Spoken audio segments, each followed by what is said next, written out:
الحمد لله الذي لم يتخذ ولدا ولم يكن له شريك في الملك ولم يكن له ولي من الذل وكبره تكبيرا ونشهد أن سيدنا ونبينا وسندنا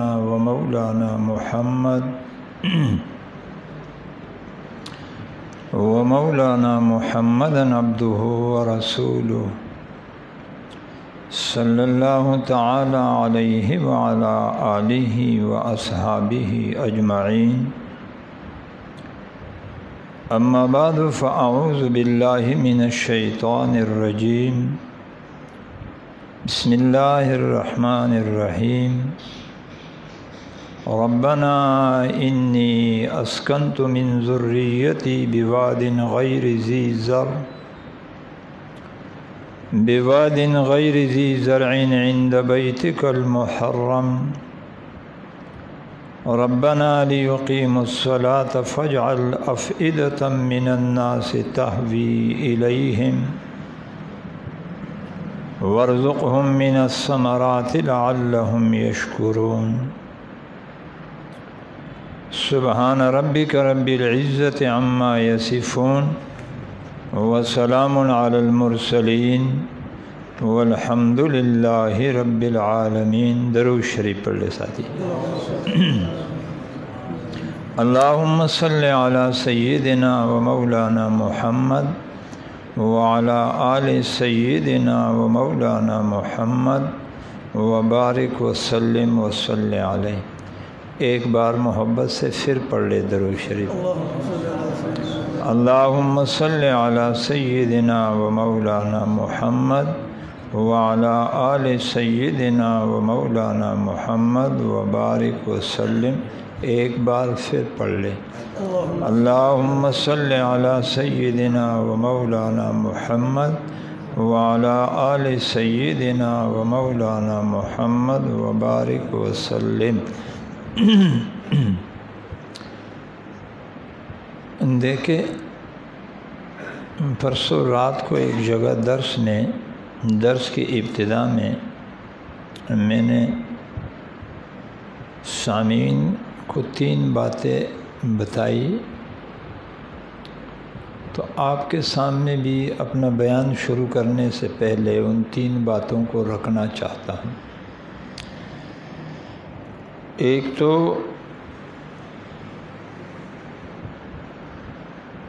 درود شریف کے پڑھنے میں بخل نہیں ہونا چاہیے. ہمارے ہاں درود شریف کے پڑھنے میں اکثر احباب بخل کرتے ہیں، پتہ نہیں کیوں.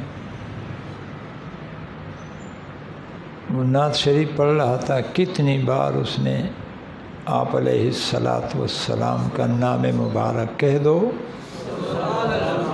کیوں نہیں پڑھتے ہو؟ کس لیے آتے ہو؟ آپ کا یہاں جمع ہونا کسی تقریر کے سننے کے لیے نہیں ہے، یہ ذہن میں رکھ کے. اگر کوئی تقریر سننے کی نیت سے آتے تو ثواب تو اس کو مل جائے گا، لیکن جو حقیقت ہے، جو چیز یہاں مقصود ہے، وہ نہیں ملے گا اس کو. ہم خانقاہ میں جمع ہیں. خانقاہ تربیت گاہ ہوا کرتی ہے. یہاں ایمان ملتا نہیں ہے. بولے ملے ہوئے ایمان کو کیفیات ملا کرتے ہیں. یہاں اعمال ملتے نہیں ہیں. اعمال تو ہم پہلے بھی کرتے ہیں، تو کس لیے آتے ہو؟ آپ میں سے کون ہے جو نماز نہیں پڑھتا ہے؟ پھر یہاں کس لیے آئے ہو؟ جو اعمال ہمیں ملے ہیں ان اعمال کے کیفیات حاصل کرنے کے لیے ہم یہاں آتے ہیں. عمل اور چیز ہے، عمل کی کیفیت اور چیز ہے. ایک کمیات ہوتا ہے، ایک کیفیات ہوتا ہے. تو ایک تو یہ ذہن بنا لے کہ خانقاہ، کہیں بھی خانقاہ میں جاؤ،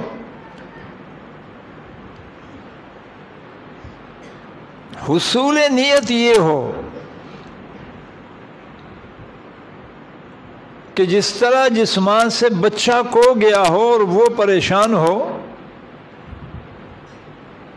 کبھی ادھر تلاش، کبھی ادھر تلاش، کبھی وہاں اعلان، کبھی یہاں اعلان، کبھی اس دروازے پہ، کبھی اس بچے سے، کبھی اس آدمی سے، بھائی میرا بچہ گم گیا ہے، اسے چین نہیں آتا، پریشان رہتی ہے جب تک اسے اس کے بچے کی خبر نہ ملے یا اسے اس کا بچہ نہ ملے۔ ایسے ہی ہے نا؟ سارے بولا کرو، ایسے ہی ہے نا؟ اسی لیے تو میں نے اپنا درس چھوڑ دیا آپ کی سمجھانے کے لیے، تو میں اپنا درس شروع کرتا ہوں۔ مجھے درس سے اہم یہ لگا، اس لیے اس پہ لگ گیا، موقع ملا تو درس ہو جائے گا انشاءاللہ۔ جب تک اس ماں کو اس بچے کی خبر نہ ملے، بولو جب تک اس ماں کو، ایک تو جب یہاں بیٹھو گردن جھکا کے نہ بیٹھو، گردن جھکانے کا موقع سب سے آخر میں مراقبے کی صورت میں ہو جاتا ہے، مجھے دیکھتے رہا کرو، ٹھیک ہے؟ اور جہاں بھی جاؤ، کم از کم خانقاہ کا آدمی کسی مسجد میں چلا جائے تو مولوی صاحب کو سمجھ میں آ جائے یار یہ دو بندے ان کا کئی نسبت ہے۔ یوں تو نہیں فرمایا شاہ صاحب رحمۃ اللہ تعالی علیہ نے، شاہ اشرف علی تھانوی رحمہ اللہ نے، آپ نے فرمایا اگر میرے دروازے پر دو علماء داخل ہو جائے، بولو میرے دروازے پر دو علماء داخل ہو جائے، دونوں انجانے ہو، مسافر ہو، میں کسی کو نہیں جان رہا ہوں، لیکن دو علماء داخل ہو جائے، اب دونوں میں سے جس کی کسی خانقاہ سے نسبت ہوگی، فرمایا اللہ کی قسم میں الگ کر دوں گا، یہ نسبت والا عالم ہے۔ خانقاہ ہوا کرتی ہے۔ یہی تو وجہ ہے کہ آج ہم اسلام کی نسبت کو بول گئے ہیں۔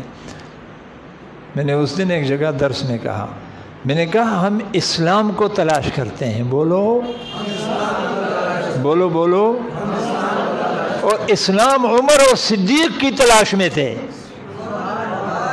نہیں سمجھے میری بات کو؟ ہم رات دن کونوں کانچوں مدرسوں مسجدوں خانقاہوں میں اسلام ڈھونڈتے ہیں، اسلام شمع لے کے، چراغ لے کے، رخ زیبا لے کے وہ عمر اور صدیق کی تلاش میں تھے۔ ہم جنت کو تلاش کرتے ہیں، جنت مدینہ کی گلیوں میں گشت کر رہی تھی، کسی نے پوچھا جنت کہاں؟ کہا ساری دنیا میری تلاش میں ہے، میں مدینے کی گلیوں میں وہ کالے بلال کو ڈھونڈ رہا ہوں، کہ وہ نظر آ جائے۔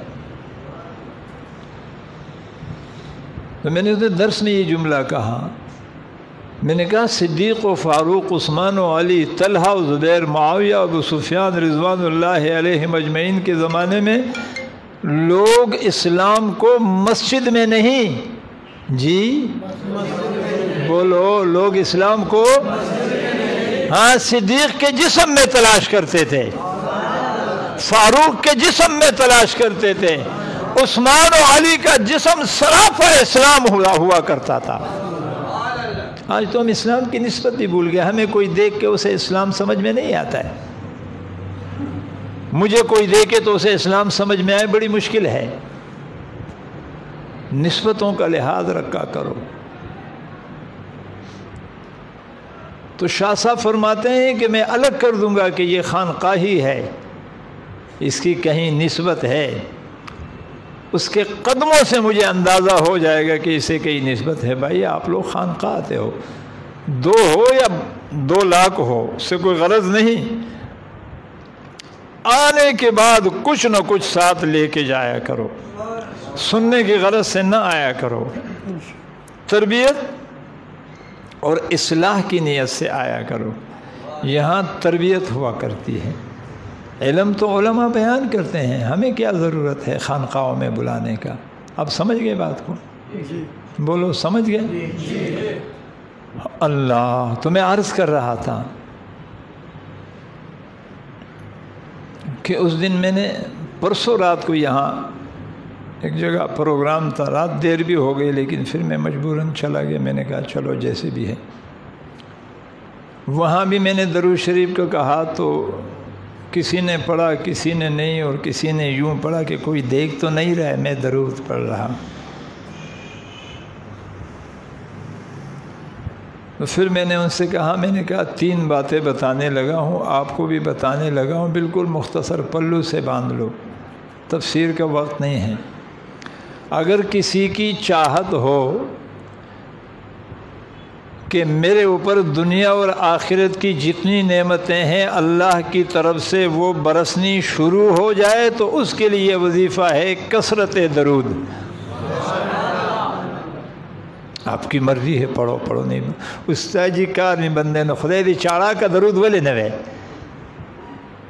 چکل اعلان وشي درود شریف پڑھو نو سر دې خطا کړی کور کې د خزه ته وایي چې درود شریف وایي کنه ګوره چې پتا د رحمتونو دروازې کولاویږي کنه، غیبت، چغلی، بکواس، دنیا جہان کی باتیں وہ ایسے لگے ہوئے ہوتے ہیں جیسے مشین، لیکن درود شریف 10 مرتبہ، اور اللہ کی شان ہے، ہر آدمی درود شریف پڑھ بھی نہیں سکتا ہے، یہ بھی آپ کو بتا دوں۔ درود شریف کے انوارات اتنے زیادہ ہوتے ہیں کہ 100-200 مرتبہ پڑھو تو آدمی پھر برداشت نہیں کر سکتا ہے، پڑھنے والا ہو تو۔ اگر درود شریف کو توجہ سے پڑھنے والا ہو 100-200 سے زیادہ پڑھنے کے بعد وہ برداشت نہیں کو، اس لیے کہ اس پہ اتنے انوارات و تجلیات، قلب بہت چھوٹا رہ جاتا ہے۔ تو اگر چاہت ہو کہ ہمارے اوپر اللہ کی نعمتوں کی برسات ہو تو اس کے لیے وظیفہ کیا ہے؟ اور اگر چاہت یہ ہو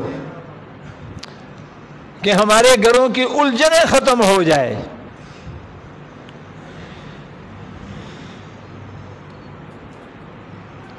آپ علیہ الصلوۃ والسلام سفر میں ہیں، صحابہ کرام ساتھ ہے، ایک مقام پر پہنچے، صحابہ کرام کو بھوک لگی ہوئی ہے، صحابہ بھوکے ہیں، اتنے میں شہد کی ایک مکھی آتا ہے، حدیث پاک میں آتا ہے شہد کی مکھی آئی اور آقا مدنی کریم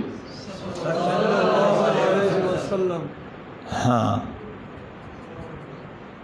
میں کیا کہہ رہا ہوں، آپ کیا سن رہے ہو، پتہ نہیں اس پہ کیا ہوگا، میرے اندر کیا اخلاص، آپ کے اندر کیا اخلاص، لیکن یہ جو جملہ ہے نا صلی اللہ علیہ وسلم، یہ مغفرت کا سامان ہے، اس میں شک نہیں ہے، بولو اس میں میرے درس میں آپ کے آنے میں بہت سارے شکوک ہیں، لیکن اس جملے کے پڑھنے میں اگر کوئی ریاض سے بھی درود پڑھے وہ بھی مقبول ہے اور قبول ہے، کہ کوئی کہے گا یہ ریاکار ہے۔ درود شریف میں ریا نہیں چلتی، بولو نا درود شریف میں ریا نہیں چلتی، کہانی ختم ہو گئی۔ شہد کی مکھی بن بناتے ہوئے آئی، کچھ کہہ رہی تھی، بولے آپ علیہ السلام مسکرا کے صحابہ سے فرمانے لگے میرے یارو یہ شہد کی مکھی کیا کہہ رہی ہے، تم سمجھ رہے ہو؟ اللہ اکبر کبیرہ۔ صحابہ نے فرمایا اللہ عالم و رسولہ، اللہ اور رسول کو پتا ہوگا، ہمیں نہیں پتا کیا کہہ رہی ہے۔ اللہ کے رسول صلی اللہ علیہ وسلم نے فرمایا میرے یارو یہ شہد کی مکھی کہہ رہی ہے کہ تیرے یہ یار بھوکے ہیں، یہاں ہمارا شہد کا چتا ہے قریب ہی، میرے ساتھ کچھ اپنے یاروں کو کر لو تاکہ اس چتے سے شہد لے آئے، پیٹ بھر کے کھانا کھا لے۔ اللہ کیا اس آسمان نے ایسا منظر نہیں دیکھا ہوگا، شہد کی مکھی اپنا چتا اور شہد کی خبر مدنی کریم صلی اللہ علیہ وسلم کو دے رہی ہے۔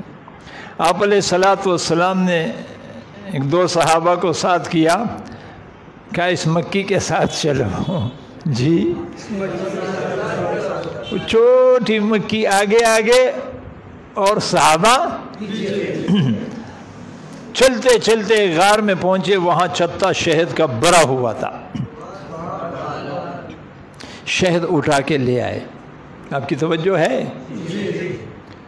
شہد اٹھا کے لے آئے، صحابہ نے خوب پیٹ بھر کے کھایا۔ جب کھانا کھا چکے تھوڑی دیر کے بعد شہد کی مکھی پھر حاضر ہوتی ہے۔ آپ علیہ الصلوۃ والسلام نے صحابہ کرام سے پوچھا، پتہ ہے میں نے شہد کی مکھی سے کیا پوچھا؟ کہا اللہ عالم و رسولہ۔ کیا کمال ہے، شہد کی مکھی کی گفتگو آقا سمجھ رہے ہیں، اور آقا کی زبان مبارک سے نکلے ہوئے کلمات اور جملے شہد کی مکھی، اے کاش ہم بھی کہیں سمجھ جائے۔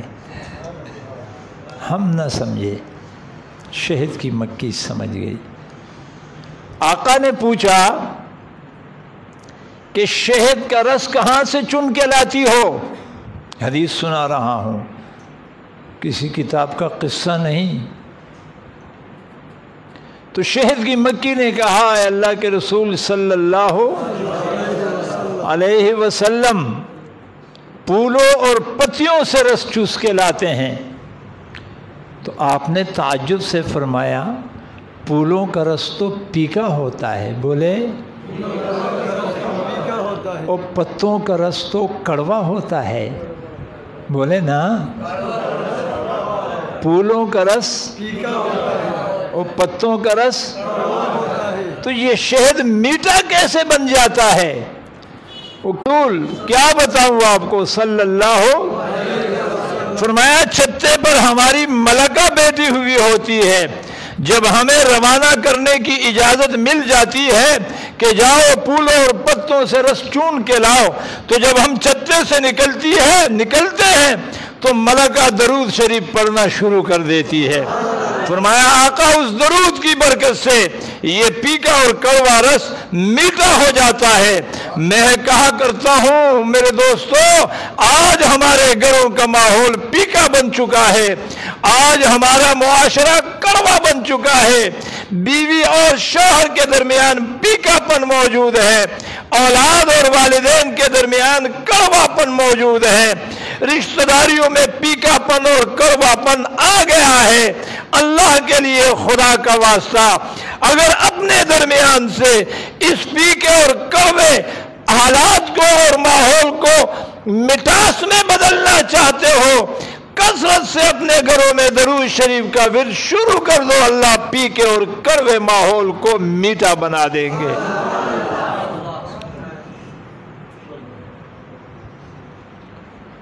اور دوسری بات یہ ہے کہ اگر ہماری چاہت یہ ہو کہ ہمارے اور پریشانیوں کے درمیان دیوار ہو جائے، ہمارے اور پریشانیوں کے درمیان دیوار ہو جائے، فرمایا کثرت سے استغفار پڑھا کرو، میں اللہ تمہارے اور تمہارے پریشانیوں کے درمیان دیوار کھڑا کر دوں گا۔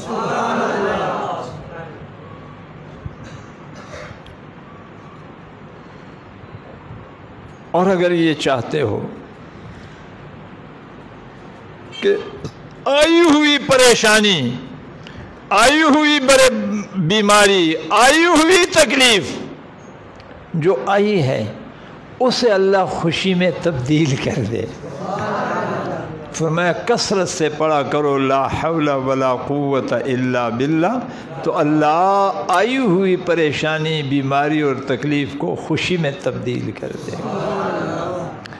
تو جب بھی کہا جائے کہ درود شریف پڑھو تو پیار سے پڑھا کرو، پڑھ لو ایک بار، اللہم صلی علی سیدنا و مولانا محمد وعلی آل سیدنا و مولانا محمد وبارک وسلم۔ ہم تو یہاں جمع اس لیے ہوتے ہیں، دیکھیں تصوف یہ حال کا نام ہے، قال کا نہیں ہے، تو اب ہماری مجبوری ہے کہ ہم وہ حال اپنے قال کے ذریعے سمجھاتے ہیں۔ اصل میں صوفی وہ حال ہی کو قال میں سمجھاتا ہے، قال تو قال والوں کے پاس ہوتا ہے، خانقاہوں میں حال سمجھایا جاتا ہے، کیا حال۔ تو یہاں آنے کی جب بھی آنا چاہو، جب بھی آؤ تو یہ نیت کر کے آیا کرو کہ اللہ جس طرح اس عورت کا بچہ کھو گیا ہے اور وہ دائیں بائیں ٹکرے کھا رہی ہے، پریشان ہے کہ کسی طریقے سے میرے بچے کی خبر آ جائے یا میرا، تو خانقاہ آنے والی کی نیت یہ ہو کہ اس عورت کا تو بچہ کھو گیا ہے، مجھ سے تو میرا اللہ کھو گیا ہے، جی مجھ سے تو میرا اللہ کھو گیا ہے، میں نے بڑا تلاش کیا، صدقہ دیتے ہوئے تلاش کیا، توجہ چاہتا ہوں، اگر آپ حاضر ہوں گے تو کچھ پلے پڑے گا جی، میں نے بڑا تلاش کیا، صدقہ دیتے ہوئے تلاش کیا، نہیں نہ ملا، ذکر کرتے ہوئے تلاش کیا نہ ملا، قیام کرتے ہوئے تلاش کیا نہ ملا، اللہ کی قسم ہم اتنے دور نکلے ہیں، تلاوت کرتے ہوئے تلاش کیا پھر بھی میرا اللہ مجھ سے کھو گیا ہے، کہ خانقاہ جاتا ہوں وہاں اس مجلس کی برکت سے میرا کھویا ہوا اللہ مجھے مل جائے۔ اس عورت جتنی پریشانی تو ہو کم از کم، یہاں اس نیت سے بالکل نہ آیا کرو کہ ہم وہاں تقریر سنیں گے یا کچھ سنیں گے، میں کیا، میری تقریر کیا میں نے کافی زمانہ، اب تقریریں بھی بھول گیا ہوں، آتی بھی نہیں ہیں، اب تو اپنی فکر لگی ہوئی ہے، کبھی کبھار ایک دو جملے کہہ دیتا ہوں تو ساتھی یوں سمجھتے ہیں کہ بڑی اچھی تقریر کرتے ہیں، وہ تقریر والے تو یہ بیٹھے ہوئے ہیں۔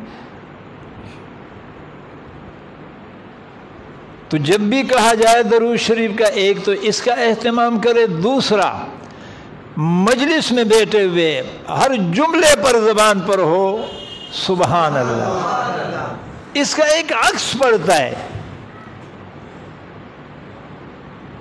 اس جملے کا پڑھنے کا دل پر ایک عکس پڑتا ہے، اثر پڑتا ہے، اور اس اثر کی برکت سے آہستہ آہستہ آدمی اپنے آپ کو چھوٹا، کم، گناہگار سمجھنے لگ جاتا ہے۔ اور یاد رکھو یہ اللہ کی عادت ہے، اللہ کی سنت ہے، جب بندہ خود کو چھوٹا، کم اور نافرمان سمجھنے لگتا ہے تو عرشوں والے خدا مخلوق کے دل میں اسے اچھا، بڑھیا اور بڑا سمجھانے لگتے ہیں۔ یہاں سے کمی جاتی ہے تو وہاں سے بڑائی آتی ہے۔ من تواضع للہ رفعہ اللہ۔ تو ہر جملے پر کیا کہنا ہے ہم نے؟ صرف یہاں نہیں، جہاں بھی ہو، جب بھی اللہ کا نام آ جائے سبحان اللہ، جب بھی آقا کا نام آ جائے صلی اللہ علیہ وسلم، جب بھی کوئی بات آ جائے سبحان اللہ۔ شاہ صاحب رحمہ اللہ فرمایا کرتے تھے، ارے بات سمجھو نہ سمجھو ویسے ہلا کرو، اللہ کو تمہارے ہلنے پر مسکراہٹ آتی ہے، میرا بندہ سمجھ تو نہیں رہا، مجھے راضی کرنے کے لیے ہل رہا ہے، فرشتوں گواہ رہو میں نے مغفرت کر دی ہے۔ تو ویسے جمعہ کرو، ویسے سبحان اللہ کہا کرو۔ ارے ہم تو حیات ہے، دنیا میں ہیں، کیا پی رہے ہیں؟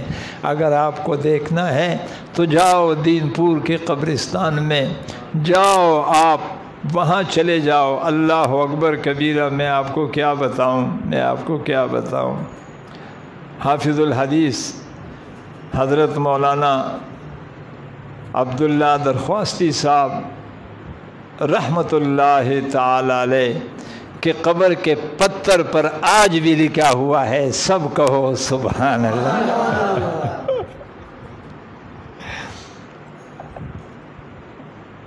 آپ یقین کریں حضرت کا مزاج یہ تھا، بس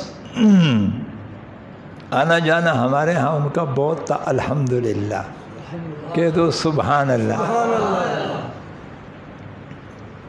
تو حضرت کا مزاج یہ تھا، وہ گردن جھکائی ہوئی یہ بات کر لیں۔ شان والے نبی نے فرمایا سب کہو سبحان اللہ۔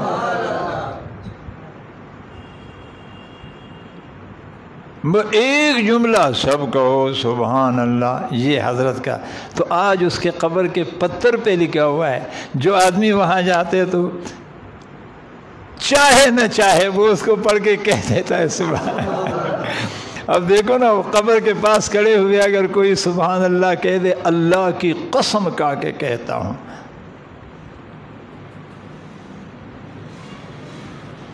کہ 1000 بار قبر میں پڑا ہوا شخص، 1000 بار قبر میں پڑا ہوا شخص، بولو 1000 بار قبر میں پڑا ہوا شخص قرآن ختم کرے، 1000 بار ختم کرے، زندہ شخص کے سبحان اللہ کا اجر نہیں پا سکتا۔ ہمیں نہیں پتا ہماری زندگی کتنی قیمتی ہے۔ تو جب قبر کے پاس کھڑا ہوا شخص سبحان اللہ کہتا ہے تو گویا اس مردے کے پاس 1000 نہیں 1,00,000 بار قرآن کے ختم سے زیادہ ثواب پہنچ جاتا ہے۔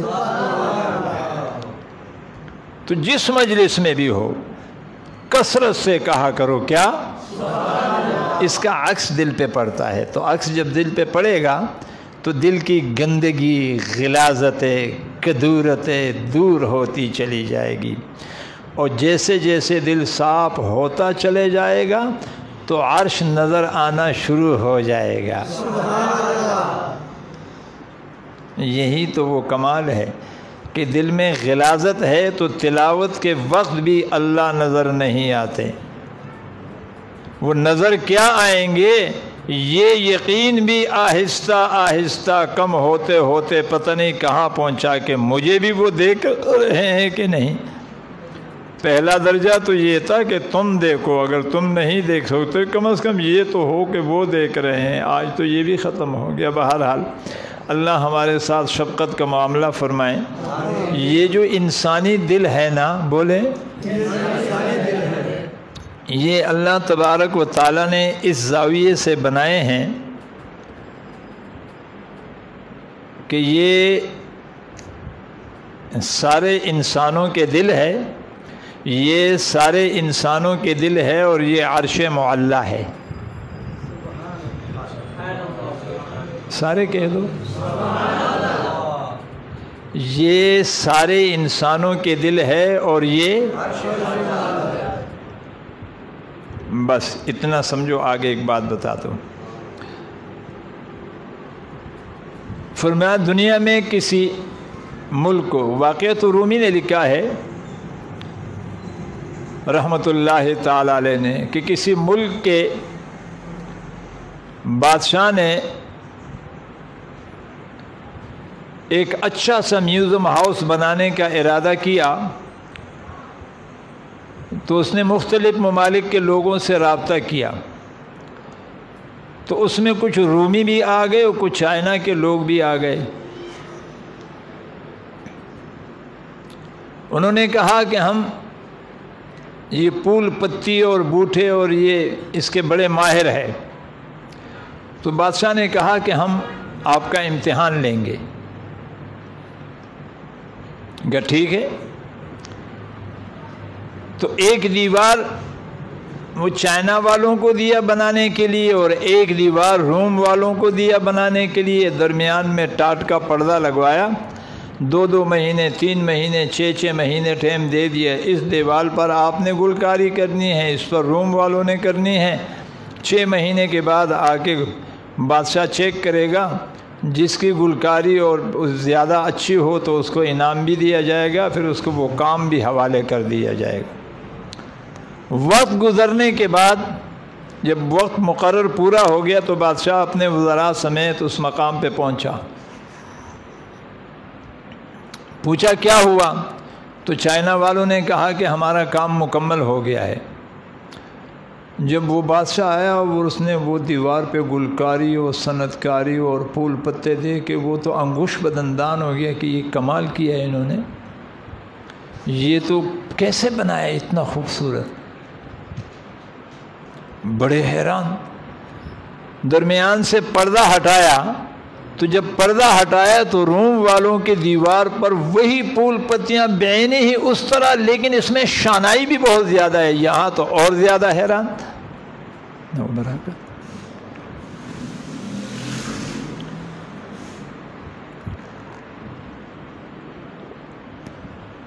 یہاں اور زیادہ حیران کہ انہوں نے تو ان سے بھی زیادہ کمال کیا ہے،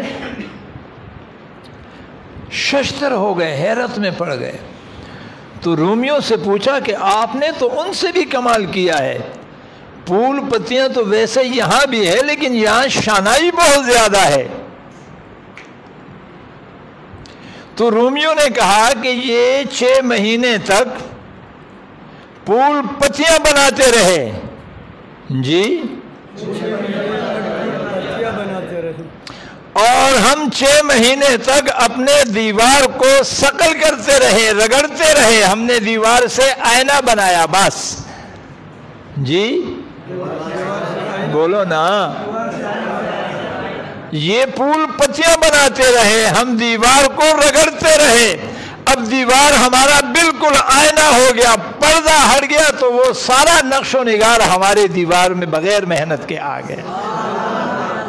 فرمایا دل کو صقل کرو، جب دل صقل ہو جائے گا تمہارے اور عرش کے درمیان جو یہ غلاظتوں کے پردے ہیں، جو یہ نافرمانیوں کے پردے ہیں، یہ گناہ اور حب دنیا اور حب جاہ کے پردے ہیں، تو جب تم دل کو رگڑا دینا شروع کر دو گے اور گناہ کی یہ غلاظت اور پردے درمیان سے ہٹ جائیں گے تو نقشے اور پھول پتیاں اس دیوار پہ بنی ہوئی ہوگی، لیکن دل آئینہ ہوگا تو سارا کا سارا عکس دل کے آئینے میں اتر کے آ جائے گا۔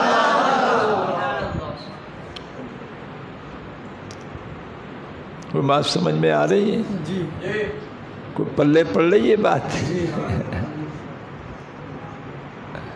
اب اپنی بات شروع کروں۔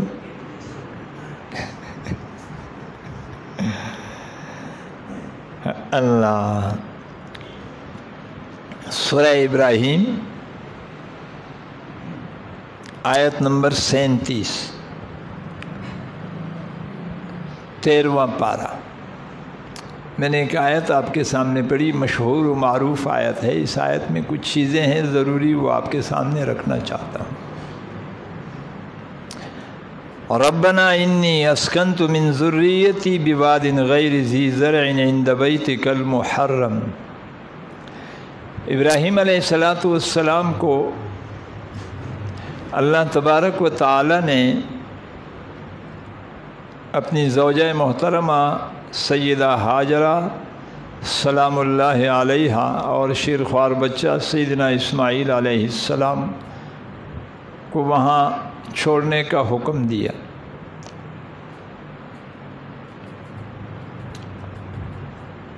دیکھیں، اس سے پہلے کہ میں اس آیت پہ کوئی گفتگو کروں، پہلے آپ کو اس آیت کے حوالے سے تمہید میں 1-2 باتیں سمجھا دوں تو پھر آیت آسانی سے سمجھ میں آ جائے گی۔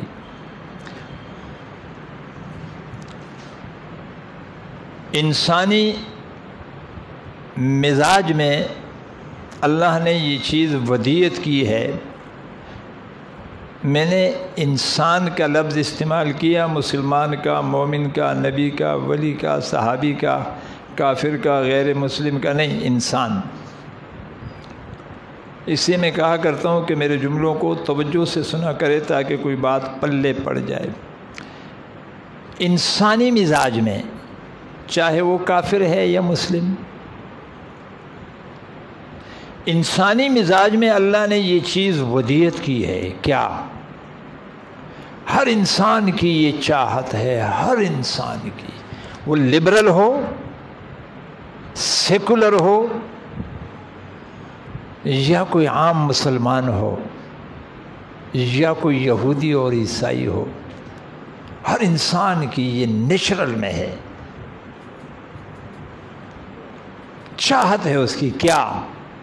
کہ مجھ سے سب لوگ پیار کرے۔ کیا خیال ہے؟ آپ میں سے بھی کسی کی چاہت ہے؟ ہر آدمی کی یہ چاہت ہے کہ مجھے لوگ اچھا سمجھے، جی مجھے لوگ، مجھ سے لوگ محبت کرے، مجھ سے لوگ پیار کرے، جی ہر آدمی کی گٹھی میں ہے۔ اور اسی ایک چیز کے حصول کے لیے دنیا پتہ نہیں کیا کچھ کر رہی ہے۔ آپ نے سنا، آج تو سمجھانا بڑا آسان ہے، یار اس طرح کرو گے نا تو فالوور بہت زیادہ ہو جائیں گے، یہ ہے، کہہ دو نا سبحان اللہ۔ میں نے جدید زبان میں آپ کو سمجھایا، اس طرح کرو گے تو فالوور بہت زیادہ، بولو نا، بولو بولو، اس طرح کرو گے تو واٹس ایپ کو یوں استعمال کرو گے، بیان یوں کرو گے، فیس بک یوں استعمال کرو گے، اور یوٹیوب میں یوں چلو گے تو فالوور بولو بھائی، آپ کو کوئی سمجھانے لگا۔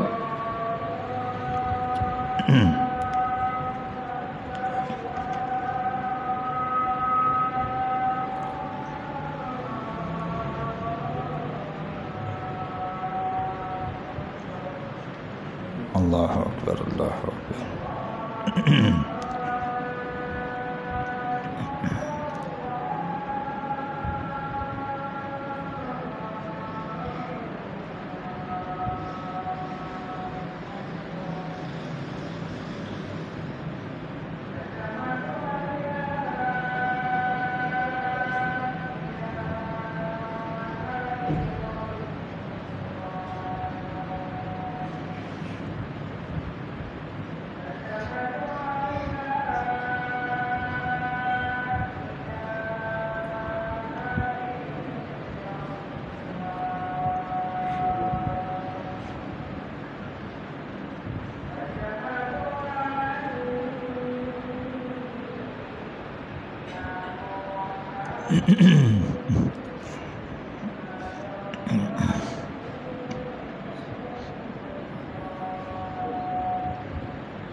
تو آج کل اس پہ زور دیا جاتا ہے کہ یوں کرو، اس طرح کرو تو فالوور بڑھ جائیں گے، ہے نا یہ رجحان؟ بولو۔ لیکن کبھی سوچا ہے یہ جو میں نے آیت پڑھی ہے نا، یہ فالوور بڑھانے کا ایک گر سکھا رہی ہے، کہہ دو سبحان اللہ۔ کبھی سوچا ہے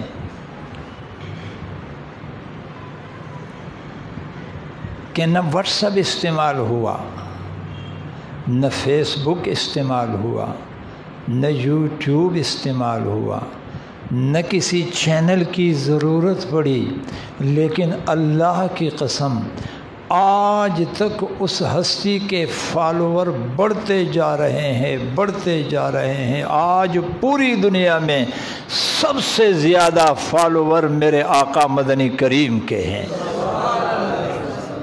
صلی اللہ علیہ وسلم۔ فالوور بڑھانے ہیں تو ان سے رابطہ کرو. تو ہر آدمی کی ایک چاہت تو یہ ہے کہ مجھ سے لوگ محبت کرے، مجھے لوگ چاہنے لگے. یاد ہے نا بات؟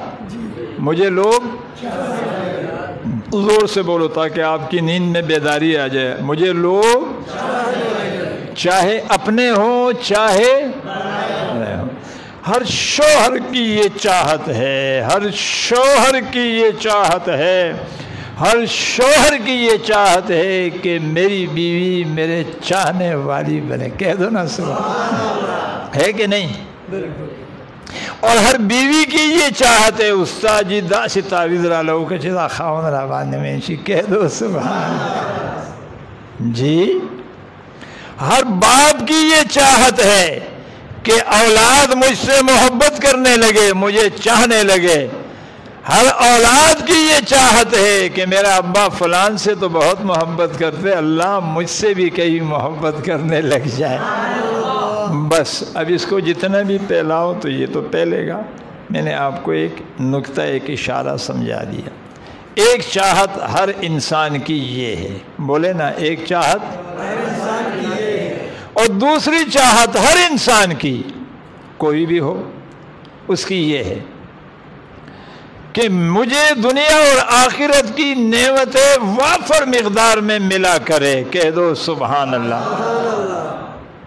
میرے پاس چینی کی کمی نہ ہو، میرے پاس آٹے کی کمی نہ ہو، میرے پاس خوراک کی کمی نہ ہو، میرے پاس لباس کی کمی نہ ہو، میرے پاس پلوں کی کمی نہ ہو، میرے پاس مال و دولت کی کمی نہ ہو. یہاں بھی اور وہاں بھی یہ چاہت بھی ہر انسان کی. بولو نا، میرے خیال میں آپ کی نہیں ہے. ہے تو اظہار کرو نا. یہ دوسری چاہت بھی ہر انسان کی. ہاں، یہ دو چاہتیں ہر انسان کی ہے. اور ان دونوں چاہتوں کو پورا کرنے کے لیے انسان صبح سے لے کے رات اور رات سے لے کے صبح حلال حرام جھوٹ سچ یہ وہ. آج تو لوگ قادیانی بن رہے ہیں صرف ان دو چیزوں کو حاصل کرنے کے لیے. مرزائی بن رہے ہیں، بولو نا. یہودیوں کے ایجنٹ بن رہے ہیں صرف اس لیے کہ یہ دو کام ہو جائے. جی، یہ دو کام ہو جائے. اعمال برباد کر دیے صرف یہ دو کام ہو جائے. لوگ مجھے چاہنے لگے اور میرے پاس بہتات ہو جائے کھانے پینے رہنے سہنے پہننے اوڑھنے کی چیزوں کی. یہ دونوں حاجتوں کو اللہ تبارک و تعالی نے اس آیت کریمہ میں ایک نقطے میں جوڑ کے رکھ دیا. کہہ دو سبحان اللہ. رب العالمین نے یہاں سمجھایا میرے بندو کام تو بہت بڑے ہیں، یہ جو تمہاری چاہتے ہیں یہ تو بہت بڑے ہیں، لیکن اگر تم حقیقت میں یہ چاہتے ہو میں تمہیں ایک آسان سا دو کام بتلا دیتا ہوں. دو کام تم کر لو، دو کام میں کر کے دے دیتا ہوں.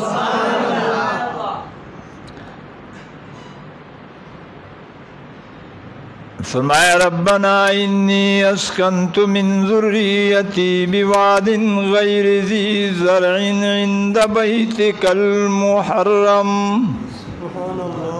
اللہ نے حکم دیا کہ ان کو چھوڑ آؤ. یہاں بھی ایک دو نقطے پھر آ کے اپنی بات کی طرف جا رہا ہوں. یہاں ایک نقطہ یہ کہ غیر ذی زر کہا، غیر ذی ماں نہیں کہا. کہہ دو نا سبحان اللہ. غیر ذی زر کہا. طلباء بیٹھے میں نے اس لیے میں نے نقطہ بتایا. غیر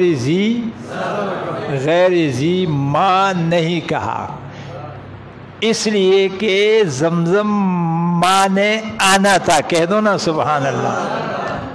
اور زراعت نے نہیں آنا تھا. کہہ دو نا سبحان اللہ.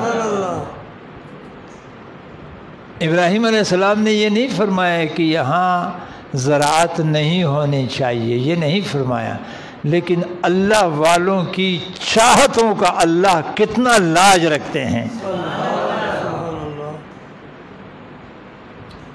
انہوں نے صرف یہ کہا کہ یہاں کھیتی باڑی نہیں ہے، کھیتی باڑی نہیں ہے، یہ نہیں فرمایا کہ نہیں ہونی چاہیے، فرمایا اپنے اولاد کو وہاں چھوڑ کے جا رہا ہوں جہاں کھیتی باڑی نہیں ہے، قیامت ہو گئی آج تک کھیتی باڑی نہیں، اور یہ نہیں فرمایا غیر ذی ماں کے پانی نہیں ہے، اس لیے کہ پانی نے آنا تھا، اگر یہ بھی فرما دیتے تو پانی بھی نہیں آتا۔ اب سمجھ گئے بات کو؟ اللہ والوں کی آہ کو اللہ کتنا لاج رکھتے ہیں۔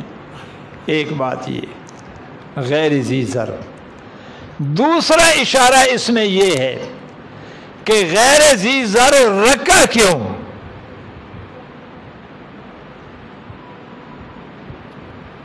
طائف تو اسی مکے کا حصہ ہے سمجھو، لیکن آپ کو پتہ ہے طائف کا انار پوری دنیا میں اس جیسا لذیذ انار آج تک نہیں ہے۔ سبحان اللہ۔ جی طائف کے انار جیسا پوری دنیا میں انار ہے، لیکن طائف کے انار کا لذت بالکل آپ یوں سمجھو گے یہ جنت سے توڑ کے لایا ہے۔ طائف کا کیلا آپ حیران ہوں گے، طائف کا ایک کیلا بھوکا آدمی مشکل سے کھا سکتا ہے، اتنا بڑا کیلا ہوتا ہے، اور ایسا میٹھا ایسا لذیذ کہ جیسے ابھی ابھی جنت سے توڑ کے لایا۔ اور اس طرح اور کھیتی باڑیاں اور بہت ساری چیزیں، لیکن عند بیتک المحرم زراعت نہیں ہے۔ وہ اللہ جو طائف میں جنت والے پھلوں کو اگا سکتا ہے تو کیا حرم مکہ میں اور حرم کے حدود میں نہیں اگا سکتا ہے؟ بولو۔ تو یہاں دو چیزیں سمجھنے کی ہے۔ یہ جو طائف کا ٹکڑا ہے نا، یہ جبرائیل علیہ السلام اپنے پر سے اٹھا کے اس سے پہلے اس زمین کے اس ٹکڑے کو بیت اللہ کا طواف کروایا گیا اور پھر جا کے وہاں رکھا گیا۔ یہ طائف اس طواف سے ہے، کہہ دو سبحان اللہ۔ آج تک غالباً آپ نے یہ نہیں سنا ہوگا کہ طائف کو طائف کیوں کہتے ہیں۔ اس زمین کو طواف کروایا گیا۔ کیا کروایا گیا؟ طواف کروایا گیا۔ اور یہ جو حرم مکہ ہے یہاں طواف کی جاتی ہے۔ فرمایا اگر تم نے طواف کر لیا، اس لیے حدیث پاک میں آتا ہے، آج حدیث سمجھ میں آ جائے گی کہ حاجی غریب نہیں ہوتا، کہہ دو نا سبحان اللہ۔ ارے جو زمین بیت اللہ کے گرد طواف کر لے وہ غریب نہیں ہوتی تو حاجی کس طرح غریب ہوگا؟ اس زمین کے سینے کو بھی اللہ پلوں سے بھر لیتے ہیں۔ جی اس زمین کے سینے کو بھی اللہ پلوں سے بھر دیتے ہیں۔ جو زمین بیت اللہ کے گرد گھوم لے، جو آدمی آدم کا بیٹا گھوم لے، وہ کب فقیر اور غریب ہو سکتا ہے؟ اب سمجھ گئے بات کو؟ دوسرے نقطے کی بات یہاں غیر ذی ذر میں، مجھے ایسا خواہش صاحب کا فیض شروع ہو جاتا ہے نا اس کہ میرے پاس تو کچھ ہے نہیں، خالی کٹورا لے کے بیٹھ جاتا ہوں، بس اللہ سے دعا کرتا ہوں اللہ تجھے پتہ ہے، اور خواجہ صاحب کی توجہ ہو جاتی ہے۔ اللہ میرے شیخ کو لمبی زندگی عطا فرمائے، آمین، پیار سے کہہ دو آمین، آمین، صحت والی، آمین، عافیت والی، آمین، عزت والی، آمین، خوشیوں والی، آمین، کہ آج ہم جیسے بھی قرآن سامنے رکھ کے لوگوں کو سنا رہے ہیں، آمین۔ مولانا عثمان فرما رہے ہمارے شیخ کو بھی میں نے کہا آمین۔ تو خواجہ صاحب اکثر خانے والمی میں مجھے کہتے تھے آپ کسی نقطے پہ پس جاتے ہو پھر آگے ساری بات رک جاتی ہے، تو دعا کرے کہ یہاں پس نہ جاؤ۔ تو ایک نقطہ غیر ذی ذر میں یہ ہے کہ وہ طائف کا حصہ وہ بھی اسی سرزمین کا حصہ ہے، لیکن وہ طواف کر گیا ہے، وہ طواف کر گیا ہے۔ تو اس میں اشارہ یہ ہے کہ کثرت سے طواف کرتے جاؤ تاکہ کثرت سے باران رحمت بھی برستی جائے۔ دوسری بات، غیر ذی زر کیوں رکھا؟ کشمیر لوگ کیوں جاتے ہیں؟ آپ سے پوچھنے لگا ہوں، کشمیر لوگ کیوں جاتے ہیں؟ بولو نا، جو ہے وہ بولو۔ کمراٹ لوگ کیوں جاتے ہیں؟ بولو نا، پانی ہے، سبزہ ہے، درخت ہے، چشمے ہیں، نہریں ہیں، پھل اور فروٹ ہے، کھیتیاں ہے، جی اسی جاتے ہیں نا، بولتے نہیں ہو؟ میرے خیال میں آپ گئے ہی نہیں ہو کہیں۔ میں تو ابھی تازہ کمراٹ سے ہو کے آیا ہے نا، دیکھیں۔ تو ان علاقوں میں لوگ کس لیے جاتے ہیں؟ سبزہ ہے، جی درخت ہے، بہتا ہوا پانی ہے، سبزہ زار ہے، آبشاریں ہیں، پھل ہے، فروٹ ہے، باغات ہے۔ اللہ حرم مکہ کو غیر ذی زر کیوں رکھا؟ فرمایا اس لیے کہ آنے والا گھر سے یہ سوچ کے آئے کہ میں سبزہ دیکھنے نہیں جا رہا، میں باغات دیکھنے نہیں جا رہا، میں لمبے لمبے درختوں کو دیکھنے نہیں جا رہا، میں آبشاروں کی دیدار کرنے نہیں جا رہا، میں بہتے ہوئے پانی کا نظارہ دیکھنے نہیں جا رہا، میں تو رب کے جلووں کا نظارہ دیکھنے جا رہا ہوں۔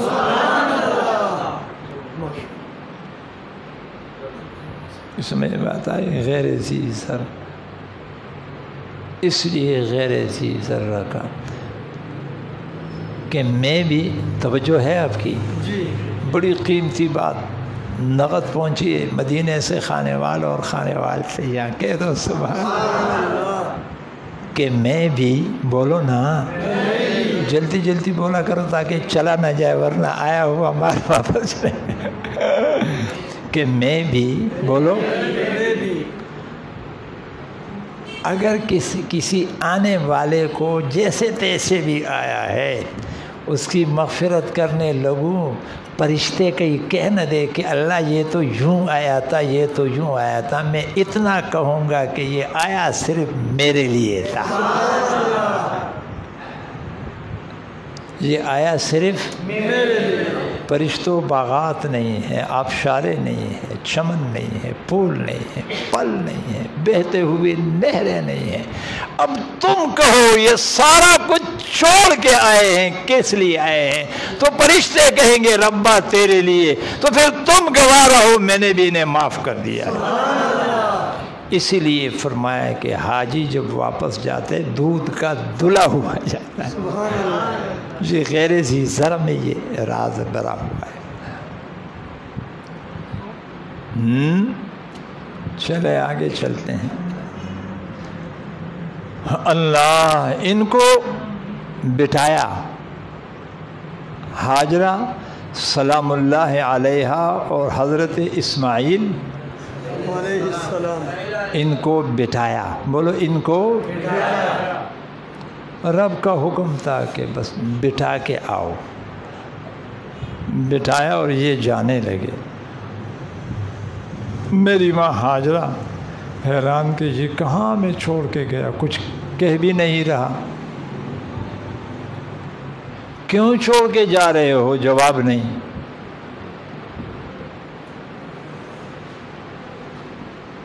خلیل ہے نا جی، وہ بولتا بھی جب ہے جب وہ کہہ دے، بولتا نہیں۔ فرمایا وما ينطق عن الهوى ان هو الا وحی یوحی۔ خلیل نہیں بولتا ہے جب تک کہ اوپر سے اشارہ نہ ہو جائے، اور ہم تو جب بولنے لگتے ہیں تو پھر بریک بھی نہیں لگتا ہے۔ جی بھائی خدا کا واسطہ کم بولا کرو، کم از کم اتنا تو کیا کرو۔ ایک اللہ والے کسی اپنے مرید کے ہاں چلے گئے تو مرید کا ایک بچہ اس اللہ والے کے قریب آیا۔ آپ کو پتہ ہے بچے یہ ٹافیاں اور مٹھائی ان چیزوں پر تو جان دیتے ہیں، تو وہ اللہ والے کے قریب آیا تو اللہ والے نے جیب میں ہاتھ ڈالی، کوئی مٹھائی تھی، وہ بچے کی طرف بڑھائی تو بچہ دیکھ تو رہا ہے لیکن ہاتھ نہیں بڑھا رہا ہے. جی بولو، دیکھ تو رہا ہے. دوبارہ سے کہا لیکن وہ دیکھ رہا ہے، ہاتھ نہیں بڑھا رہے. یہ اللہ والے بڑے پریشان. اتنے میں اس بچے کا باپ آیا، تو جیسے باپ آیا اس نے یہ منظر دیکھا کہ میرے شیخ میرے بچے کو کچھ دے رہے ہیں، بچہ لے نہیں رہا ہے. تو بچے نے ابا کی طرف دیکھا، ابا نے آنکھوں میں اشارے میں کہہ دیا کہ لے لو. بچے کا ہاتھ بڑھ گیا، اس نے لے لیا. جی اب جب بچے نے ہاتھ بڑھایا مٹھائی کی طرف تو وہ اللہ والے کے آنسو نہ رک سکے، زاروں قطار رونے لگا. مرید نے کہا حضرت یہ بچہ ہے، اس سے اگر کوئی بے ادبی ہو گئی میں اس کے لیے معافی مانگتا ہوں، اگر اس نے کوئی پریشانی کی بات کی ہے، بچہ ہے ناسمجھ ہے. اس نے کہا نہیں میرے بیٹے، میں اس سے نہیں پریشان، میں تو اس سے پریشان ہوں کہ یہ بچہ جو مٹھائی پر جان دیتا ہے ہاتھ نہیں بڑھا رہا تھا جب تک ابا کا اشارہ نہیں ہوتا. ایک کاش میں بھی زندگی میں کوئی کام اس طرح کروں کہ جب تک ربا کا اشارہ نہ ہو. کیا ہم نے بھی زندگی میں کوئی کام ایسا کیا ہے کہ جب میں دیکھنے لگوں تو پہلے دیکھ لوں کہ رب چاہتے ہیں کہ دیکھ لوں کہ نہیں؟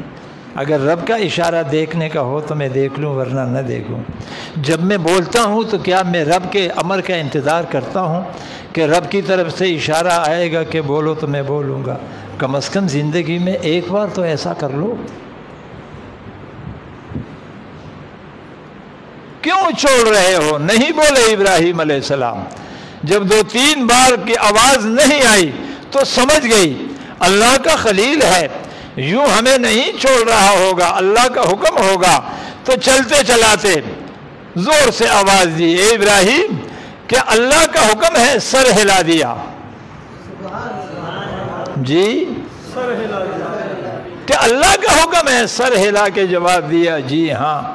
اب جب وہاں سے یہ اشارہ ملا کہ کس کا حکم ہے؟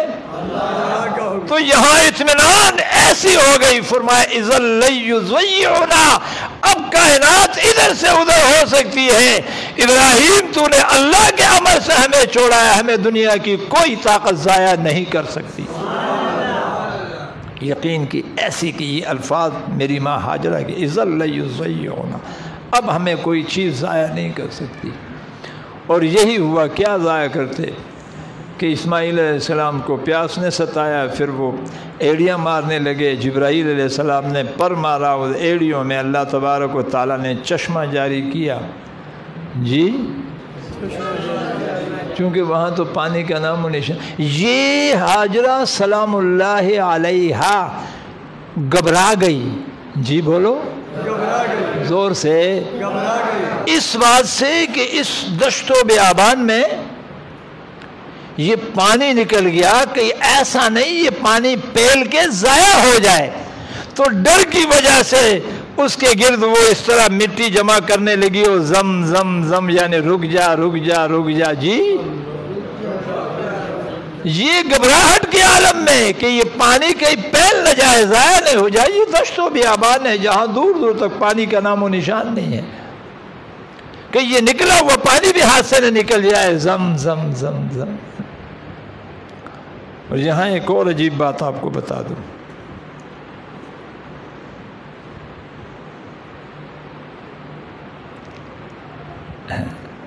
میری ماں سیدہ ہاجرہ سلام اللہ علیہ عربی نہیں تھی.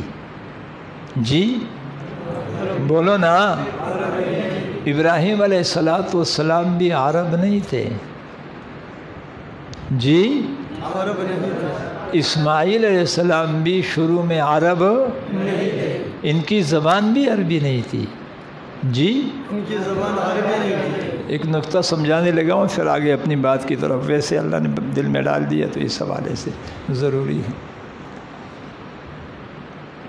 آپ علیہ الصلوۃ والسلام سے ماقبل جتنے انبیاء آئے ہیں ان کی زبان یا عبرانی یا سریانی. جی عبرانی یا سریانی. عربی زبان تو آقا کی تھی. جی بولو نا. عربی زبان آقا کی تھی. عربی زبان جنت کی ہے، بولو نا، اور اللہ نے اپنا کلام بھی عربی میں پڑھا، عبرانی اور سریانی میں نہیں، عربی میں۔ یہ تو بعد میں جب وہ پانی یہاں جمع ہو گیا تو پھر وہ کچھ مسافر وہاں سے قافلہ گزر رہا تھا، دیکھا پرندے ہیں، دیکھا پانی ہے، تو میری ماں کے پاس آ گئے اور ان سے کہا کہ ہم یہاں رہنا چاہتے ہیں۔ تو حاجرہ سلام اللہ علیہا نے فرمایا ٹھیک ہے آپ یہاں رہیں، لیکن پانی پر حکمرانی میری ہوگی، کہہ دو سبحان اللہ۔ وہ کافر تھے لیکن عہد و پیمان کے پابند تھے، وہ وہاں رکے بھی اسی لیے تھے کہ پانی ہے، تو جب تک وہ وہاں رکے رہے وہ پھر لوگ اور بڑھتے گئے، اس پانی پر حکمرانی میری ماں حاجرہ سلام اللہ علیہا ہی کا تھا۔ اور وہ جو قبیلہ وہاں رکا تھا وہ قبیلہ جرہم تھا، جی وہ عرب تھے، وہ وہاں آباد ہو گئے۔ تو اس قبیلہ جرہم کے اختلاط کے ساتھ میری ماں حاجرہ نے بھی عربی سیکھ لیا، اور ہاں پیارے نبی سیدنا اسماعیل علیہ السلام بھی عربی بولنے لگے۔ تو انبیاء میں یہ پہلا نبی ہے جو عربی بولتا ہے، اس کا نام ہے سیدنا اسماعیل علیہ۔ تو میں اکثر کہا کرتا ہوں کہ قرآن بڑا مشکل صحیفہ ہے، اس کو سمجھنے کے لیے دل گردہ چاہیے، اس کے سمجھنے کے لیے ساری زندگی چاہیے، اس لیے کہ قرآن ایک تو الفاظ ہوتے ہیں نا، اور ایک معانی ہوتا ہے، بولو نا، ایک الفاظ اور ایک معانی ہوتا ہے۔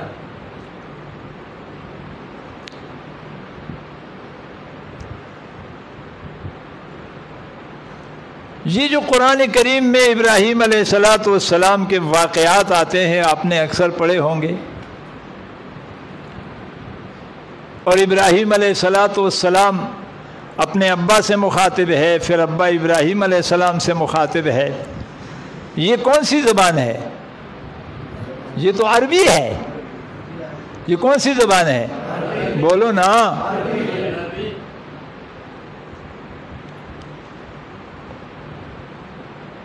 تو ابراہیم علیہ السلام کی زبان تو عربی نہیں ہے، اور یہ جو ہمارے سامنے وہ الفاظ ہیں وہ عربی کے ہیں۔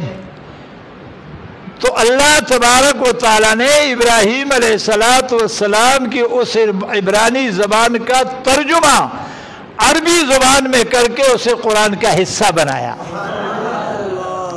ایک بات تو یہ ہو گئی۔ دوسری بات یہ کہ گویا اس قرآن کریم میں اکثر جگہ الفاظ نہیں معانی ہے، تو پھر اس معانی کی معانی کرنی پڑتی ہے۔ آپ سمجھ گئے؟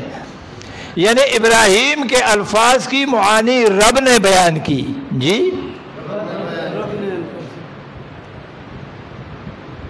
اب وہ جو رب العالمین نے ابراہیم علیہ السلام کے الفاظ کی معانی بیان کی، اب مفسر نے اس معانی کی معانی بیان کرنی ہے۔ اب سمجھ گئے بات کو؟ تو جو ابراہیم علیہ السلام کے اپنے الفاظ ہیں وہ عربی میں نہیں ہے، وہ اللہ نے ٹرانسلیشن کر کے ترجمہ کر کے عربی میں قرآن کی صورت میں ہمارے سامنے رکھا۔ بہرحال آگے چلتے ہیں، بات سمیٹ رہا ہوں۔ ایک بات تو یہ آپ کی سمجھ میں آئی کہ ابراہیم علیہ السلام چونکہ اللہ کے خلیل تھے تو خلیل کی شان یہ ہوتی ہے وہ بولتے جب ہے جب، بولو، وہ دیکھتے جب ہے جب، بس۔ تو اگر ہم بھی، ہماری بھی چاہت ہے تو ہمیں بھی کم از کم، اگر اتنا نہیں ہو تو کم از کم کبھی کبھی تو بریک لگانا چاہیے، جی آنکھوں کا بھی بریک ہونا چاہیے، زبان کا بھی ہونا چاہیے، کانوں کا بھی ہونا چاہیے، دل و دماغ کا بھی ہونا۔ بغیر بریک کے گاڑی تو اکثر ایکسیڈنٹ کرتی ہے، اس لیے ہمارے آنکھوں کا اکثر ایکسیڈنٹ ہوتا رہتا ہے، اور آنکھ کا ایکسیڈنٹ بڑا خطرناک ہوتا ہے۔ پتہ ہے گاڑی کا ایکسیڈنٹ میں جسم زخمی ہوتا ہے، آنکھ کے ایکسیڈنٹ سے فوراً دل زخمی ہو جاتا ہے۔ ایک یہ بات ہو گئی۔ دوسری بات غیر ذی ذرع میں نے آپ کو بتایا، بڑی کام کی بات تھی لیکن مفتی نعمت اللہ صاحب بعد میں، اب اس کی اپنی قسمت ہے۔ 100 سال تلاش کرو گے یہ جملے نہیں ملیں گے پھر آپ کو انشاءاللہ۔ دوسری بات یہ بتائی کہ غیر ذی زر فرمایا، غیر ذی ماء نہیں فرمایا اس لیے کہ پانی نے آنا تھا، کھیتی باڑی نے نہیں ہونا تھا۔ تیسری بات یہ فرمائی کہ طائف وہی زمین ہے لیکن وہاں باغات ہے، اس لیے کہ وہاں جبرائیل السلام نے پر سے اس زمین کے ٹکڑے کو ہٹایا، بیت اللہ کا طواف کروا کے وہاں رکھا، تو جب زمین کا ٹکڑا بیت اللہ کا طواف کر لے تو اس پہ پلوں کی بارش ہوتی ہے، تو آدم کا بیٹا بھی اگر بیت اللہ کا طواف کر لے تو اس پر نعمتوں کی بارش ہوتی ہے۔ اور چوتھی بات یہ بتائی کہ طائف کو طائف اس لیے کہتے ہیں کہ وہ بیت اللہ کا طواف کرنے والی زمین ہے، کہہ دو سبحان اللہ۔ اور پانچویں بات یہ بتائی کہ غیر ذی زر اس لیے رکھا کہ یہاں جانے والا خالص اللہ کے جلووں کے دیدار کے لیے جائے، وہ کسی آبشار یا کسی بہتے ہوئے پانی یا گلزار کے دیدار کی نیت اور ارادہ کر کے نہ جائے۔ ٹھیک ہے؟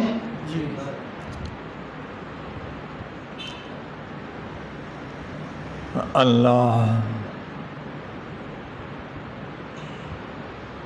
چلیں آگے چلتے ہیں۔ پھر جب ابراہیم علیہ السلام ان کو چھوڑ کے آگے نکلے تو یہ پدری ذمہ داری بتائی جا رہی ہے جی، کہ باپ کی کوئی ذمہ داری ہوتی ہے، شوہر کی۔ دیکھیں اللہ کا حکم اپنی جگہ، اللہ نے حکم کر دیا چھوڑو، چھوڑ دیا، یہ حکم تھا اللہ کا۔ یہ حکم اللہ کا نہیں تھا کہ تمہاری ذمہ داری ختم ہو گئی، بات سمجھ رہے ہو؟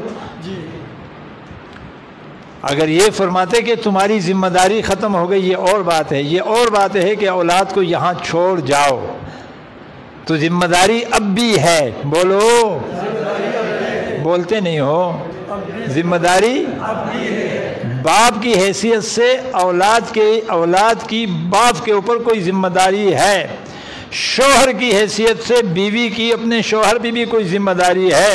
تو دیکھو نبوت ہے نا، کہہ دو نا سبحان اللہ، نبوت ہے، مزاج الہی کا شناس رکھنے والا ہے، اسے پتا ہے کہ مجھے اتنا تو کہا ہے کہ اپنی بیوی اور بچے کو یہاں چھوڑ دو، یہ نہیں کہا کہ تمہاری ذمہ داری ختم ہو گئی۔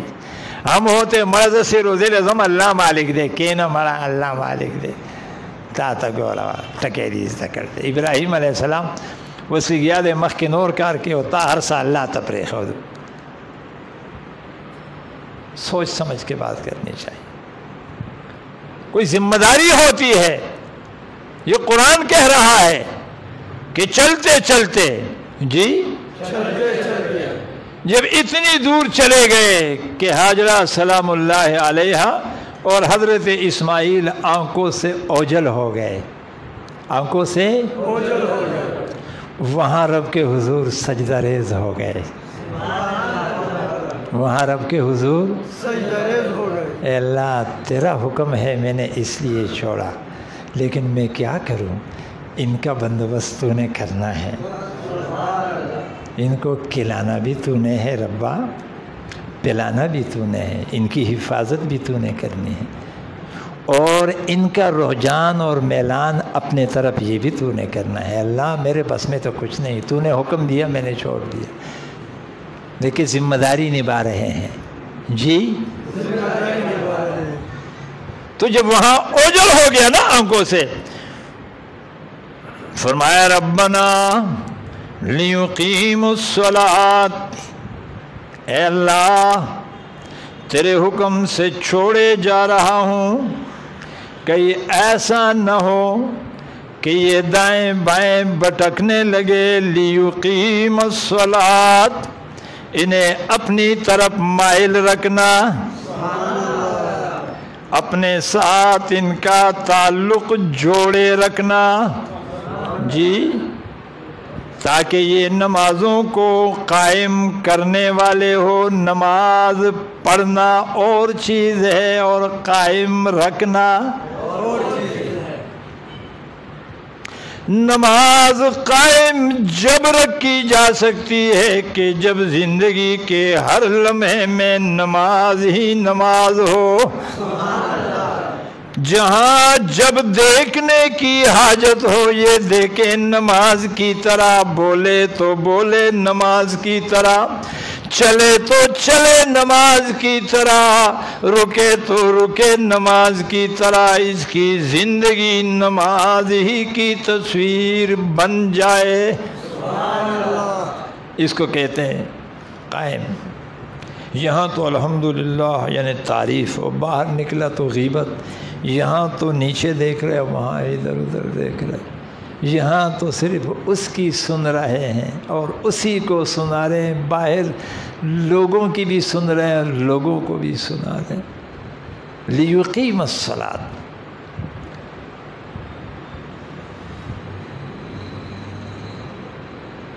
تو گیا تصور کی دنیا میں رب العالمین نے پوچھا ہوگا تو اگر یہ اس طرح ہو جائے تو کیا ہوگا؟ کہہ دو نا سبحان اللہ۔ ابراہیم تجھے اتنی فکر کیوں ہو گئی؟ یہاں ایک نقطہ تو یہ پتہ چلا کہ اولاد کے مادی پرورش اور غذا سے پہلے اولاد کی روحانی غذا اور پرورش کی فکر ہونی چاہیے۔ پہلی فکر ابراہیم علیہ السلام کی یہ کہ ان کے روح خراب نہ ہو جائے۔ کیا ہو جائے گا؟ تصور کی دنیا میں رب العالمین نے ضرور پوچھا ہوگا اگر یہ نماز قائم کرنے والے ہو جائے تو کیا ہو جائے گا؟ تمہید والے جملے یاد ہیں نا آپ کو؟ ہر انسان کی بنیادی دو چاہتے ہیں۔ پہلی چاہت بولو نا یار سارے، بھول گئے ہو آپ؟ پہلی چاہت سارے بولو، پہلی چاہت کہ اگر میں بیوی ہوں تو شوہر، اور اگر شوہر ہوں تو بیوی، باپ ہوں تو اولاد، اولاد ہوں تو باپ، یعنی ہر آدمی میرا چاہنے والا، بولو نا ہر آدمی۔ فرمایا ربنا لیقیم الصلاۃ، اے اللہ میں یہ چھوڑے جا رہا ہوں، انہیں نماز قائم کرنے والا بنا۔ تو تصور کی دنیا میں ضرور آواز آئی ہوگی میرے خلیل تو کیا ہوگا؟ تو ابراہیم نے ضرور کہا فَجْعَلْ أَفْئِدَةً مِّنَ النَّاسِ تَهْوِي إِلَيْهِمْ۔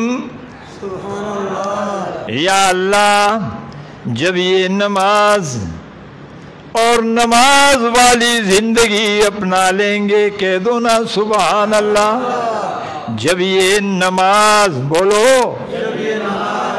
اور نماز والی زندگی اپنا لیں گے، صرف نماز نہیں، نماز کے ساتھ نماز والی زندگی اپنا لیں گے تو نتیجہ کیا ہوگا؟ فجعل، دیر نہیں لگے گی، وجعل نہیں ہے، فجعل، کہہ دو نا سبحان اللہ۔ کوئی سمجھ میں آ گئی بات؟ فجعل، وجعل نہیں ہے، وجعل دیر سے نتیجہ ملنے کے لیے واو آتا ہے، کہہ دو نا سبحان اللہ، اور جلتی نتیجہ آنے کے لیے فا آتا ہے، جی۔ فَجْعَلْ أَفْئِدَةً مِّنَ النَّاسِ تَهْوِي إِلَيْهِمْ، اگر ان کی زندگی نماز اور نماز والی ہو گئی تو پھر یہ کوئی دور کی بات نہیں کہ اللہ لوگوں کے دل میں ان کی محبت ڈال دیں گے۔ فَجْعَلْ أَفْئِدَةً مِّنَ النَّاسِ تَهْوِي إِلَيْهِمْ، ابراہیم دعا کریں اللہ لوگوں کے دل میں ان کی طرف میلان اور محبت ڈال دیجئے۔ پتہ چلا کہ جب نماز اور نماز والی زندگی آ جاتی ہے تو بیوی لامحالہ اس شوہر سے محبت کرنے لگ جاتی ہے۔ پہلی چیز، ابھی تفسیر کا وقت نہیں ہے، بات ختم کر رہا ہوں، اگلا جملہ بس ختم کر رہا ہوں، اس میں بہت ساری چیزیں ہیں، موقع ملا تو پھر کسی اور موقع پہ۔ ایک بات تو سمجھ میں آ گئی، نماز اور نماز والی زندگی، پہلی چیز لوگ چاہنے لگے، قرآن کہتا ہے فجعل، دیر نہیں لگے گی، جی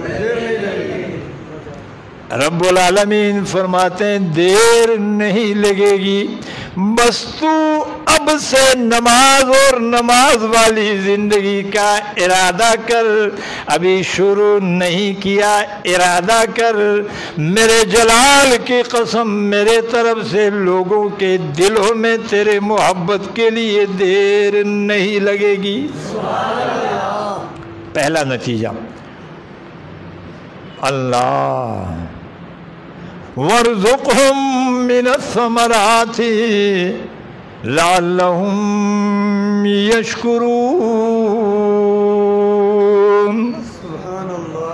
اے اللہ نماز کے برکت سے، جی تو لوگوں کے دل ان کی طرف آ جائیں گے، اور اگر زندگی نماز والی ہو گئی وَارْزُقْهُم مِّنَ الثَّمَرَاتِ، اللہ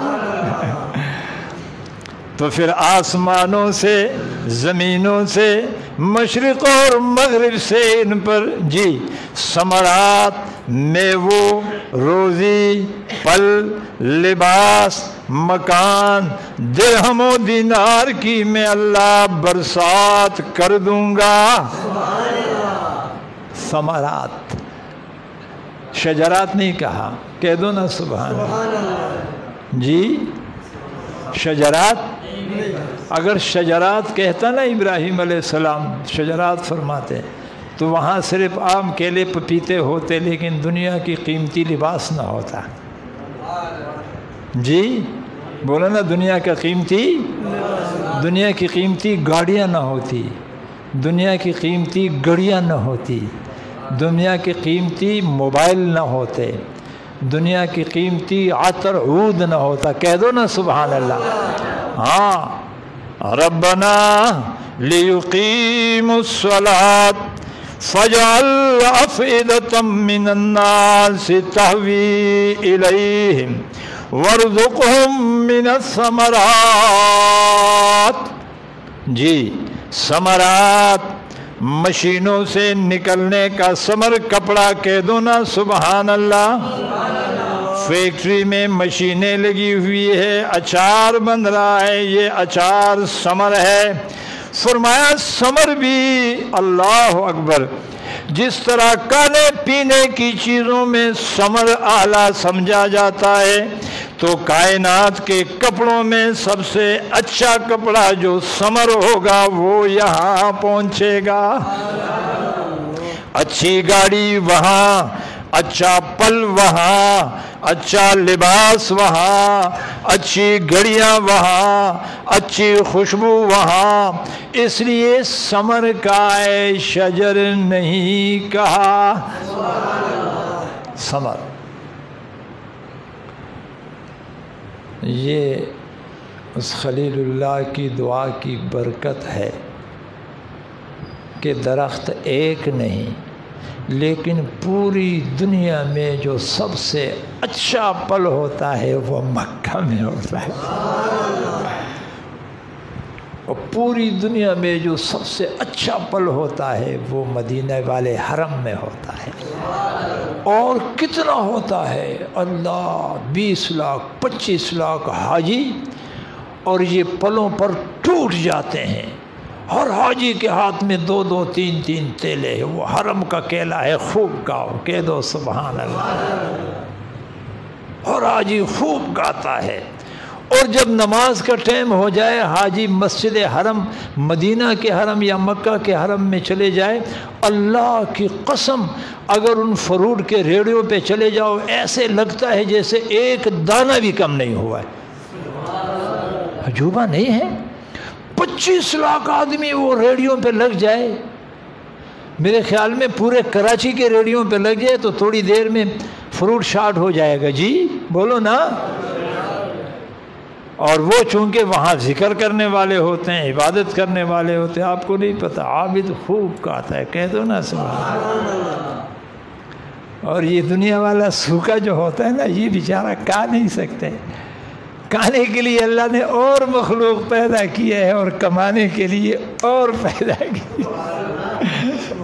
یہ بات میں نے مٹا دارالعلوم میں بھی کہی، شیخ الحدیث صاحب بڑے خوش ہو گئے، اگر خوب کماؤ، جتنی مرضی ہے کماؤ، اور اس کے لیے جتنی پابندیاں ہیں لگاؤ، جتنے قانون ہیں پاس کرواؤ، رب محمد کی قسم تمہارے سارے پابندیوں اور سارے قانونوں کو بائی پاس کر کے ہمیں کھلاتے بھی رہیں گے اور پلاتے بھی رہیں گے، جو مرضی ہے کرو۔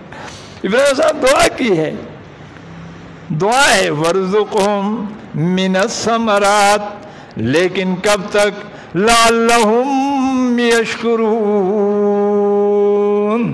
جب تک ہم شکر کرنے والے ہوں گے۔ جی بولو نا، جب تک، ہاں جب شکر کرو گے، جب شکر کرو گے اور شکر کے ساتھ دو کام کرو گے، نماز اور نماز والی زندگی، تاکہ زندگی میں آئی ہوئی نماز ضائع اور خراب نہ ہو جائے، وگرنہ یہاں نماز یہاں ضائع، پلے کیا بچا؟